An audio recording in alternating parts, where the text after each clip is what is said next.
Homesteading is a scam. It's taken me 13 years to realize that homesteading is kind of a scam. That's what we're going to talk about on this episode of the Holistic Homestead. But before we do, make sure to subscribe to my channel for more health and homesteading, and check out my supers and memberships for more support. Let's dig in. I've been homesteading for 13 years now. I started out of a passion to want to get to the root causes of cancer. I saw cancer with my grandmother. I saw it with my mother. My mom found out she had a brain tumor, and we thought it was going to be the end. We thought brain surgery just sounded so invasive, so intense, that there was going to be no going back. And she not only made it through with like flying colors in that surgery, but 6 months later found out she had breast cancer. I was there for her surgery, post-op, when she was served her first meal, which was a Sprite and typical hospital food, mush. And when I saw that, I realized this is not about health. And I was on a quest to get to the root cause of cancer, and at least preventing it. My mom didn't have the BRCA gene, so I knew it was environmental, and that's when the digging began. So first place to start was food. After all, I was just finished living in New York City, moved back to New Orleans when I found out my mom had the brain cancer, or the brain surgery, or had to get the tumor removed. And I knew that I wanted to live a simple life in the country somewhere, and I had no idea how to get there, but I knew that by seeing that mush on her plate in the hospital, and by wanting this simple life, that I needed to start somewhere with education, learning how to grow food. So that's where it started. It all began because of health. And so I started with 50 square feet. I started growing food however I could. I was hustling everything in the plant world because I loved plants. I started my landscaping company, doing organic landscaping, from organic lawn care to topiaries to rooftop gardens, compost, veggie beds, chickens, you name it. That's what I did because I was really obsessed with plants. All the while digging further and further into health and learning what real health meant like. Found the world of integrative and functional medicine, biological dentistry, Weston A. Price, the whole health rabbit hole that anyone in the country spectrum has found. All the while, I'm digging deeper into health. I'm doing things like the infrared sauna, starting to take liver, cutting out processed, all the things. And with this vision of moving to the country.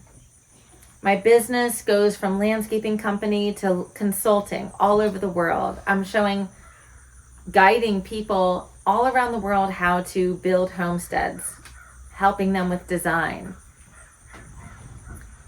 And so when we had our opportunity to move to the country, and we did, the only natural next step was to do it bigger. So our vegetable garden went from 14 raised beds to a 3,000 square foot garden. We added on more chickens, ducks, geese, turkeys. We got goats. And we got meat rabbits. And then we were going to get ready to set up for bees.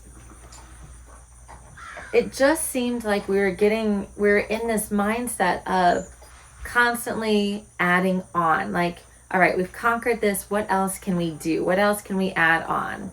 And through learning permaculture, I learned 3 years ago when we moved out here that you're not supposed to do it all. A key component of permaculture is having community. So one person specializes in one thing, the other person specializes in another. you barter, you trade, you have a local food web. That is sustainable. But it hadn't hit us yet what homestead burnout actually looked like. And since speaking openly about homestead burnout, I have learned that there are lots of other people that have come out of the woodwork saying, yeah, we tried homesteading, but it was just too much. And for the past 3 years, my family has been homesteading as a unit. My daughter has had her chores of feeding the rabbits. And all of this looks really beautiful and sweet, except when it doesn't. And it doesn't when temperatures are in the single digits.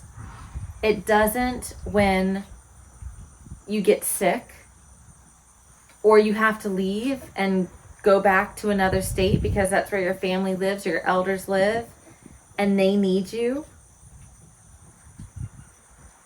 And then you start thinking,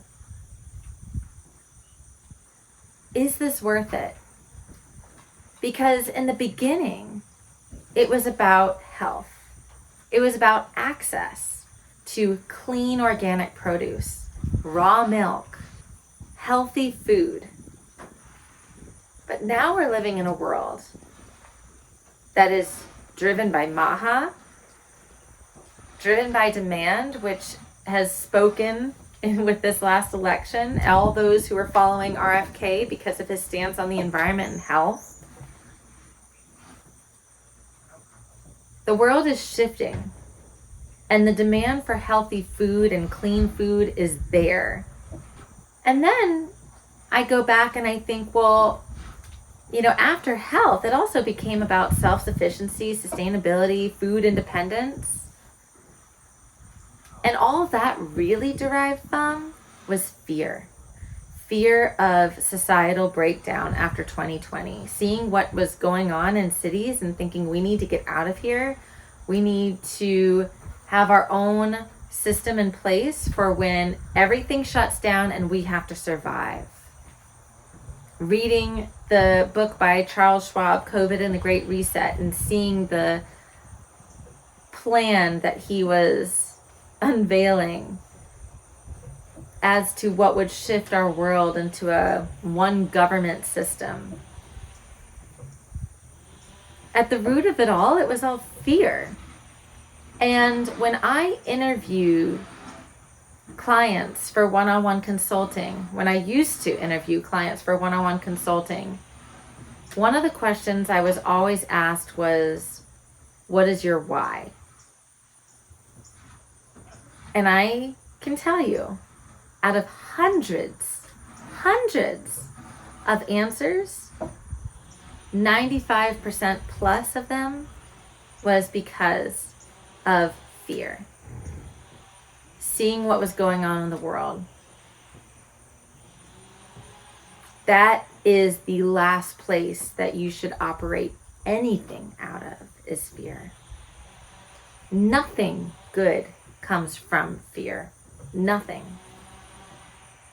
Except for our fear of God, who tells us, do not be afraid. So you take those two major whys, access to healthy food and fear, and you take them out of the equation. And then you think, well, maybe this is just about returning to traditional living. Well, what does traditional living look like? A family working on the homestead, self-sufficiency, returning to a traditional life. But here's the reality check.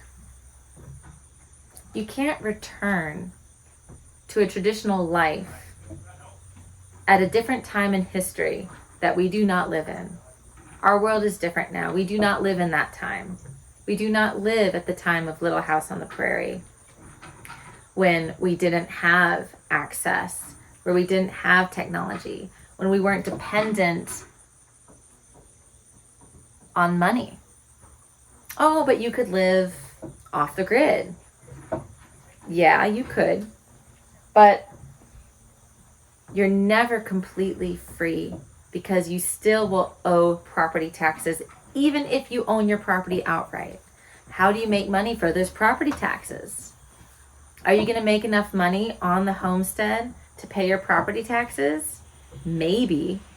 Do you want to live that life off the grid and only relying on your homestead to pay property taxes?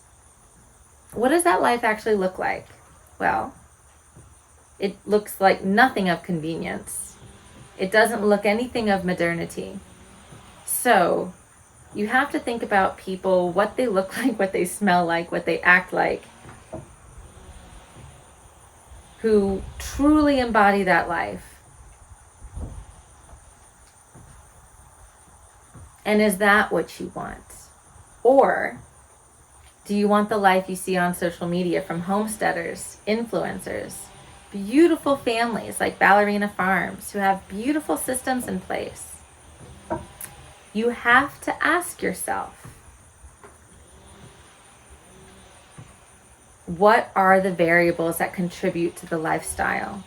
Is it a lot of money that allows you to make it a hobby? Is it other revenues of income, passive income?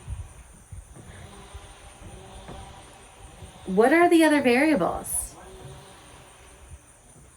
This is why homesteading is a scam.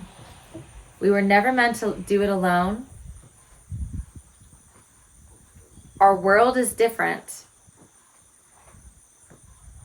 And you have to ask yourself your real why. I have felt homestead burnout like never before after having a baby.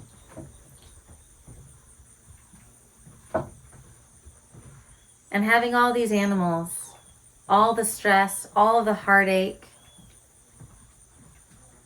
and really asking myself, what are we doing this for?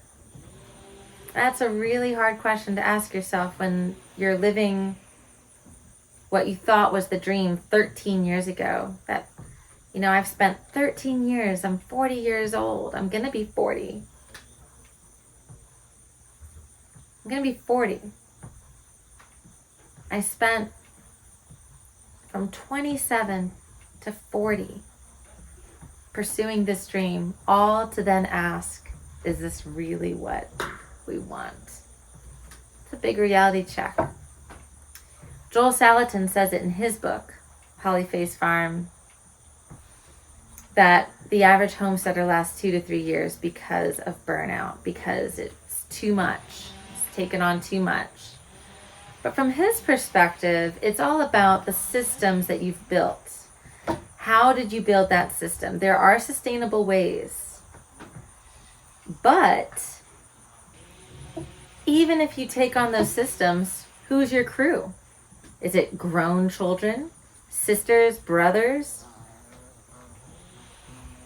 You could do it on your own by yourself, but what does your family structure look like that allows you to do it? That is the picture that's not even completely painted, even by the GOAT, Joel Salatin, who has figured out.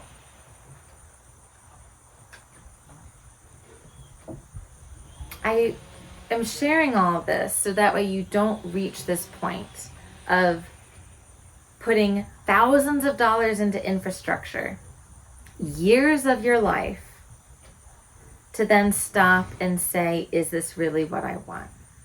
What do? You start with a couple of raised beds. Start with some chickens. Because we did the math, and I'll share this in another video, of the expenses versus what you get out of it. And chickens have pretty much come out net zero, not including our hourly time that goes into it. So there probably is a little bit of a loss, but we appreciate the sustainability and the food independence. And it's very minimal physical labor.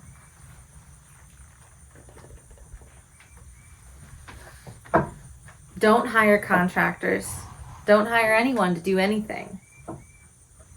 Build out what you can physically build out, because if you don't have the time to build it out, you're not going to have the time to maintain it. If you have the money to make this a hobby and you just want this aspect in your life and you're paying to get it done and you don't mind the liability and the expenses of it all, then spend your money on whatever you want. But it is going to be a loss. Now, if you have a business, a corporation, you can write off those expenses, but it's not going to add to your bottom line. This is not something that might initially sound like fun and happy good news. But trust me, you will be so much happier in the long run taking this advice. Starting small, give that system a few years before you add anything else on. Get out of the emotional part of your brain and look at the logistics and look at the numbers, and then decide if it's worth it for you. We're still with our goats. We're keeping them for now, but they are a net negative for us. And we're asking ourselves, is it worth it? We sold all of our rabbits because it was too much, and a huge weight has been lifted off our shoulders after selling them. We're still asking ourselves, is the garden too big? What are we going to do next to simplify our lives? I hope this video has inspired you and filled you with some wisdom, coming from someone that's been in it 13 years and consulting with people all over the world. If it has, hit that thumbs up button, subscribe to my channel for more health and homesteading, and check out those supers and memberships for more support.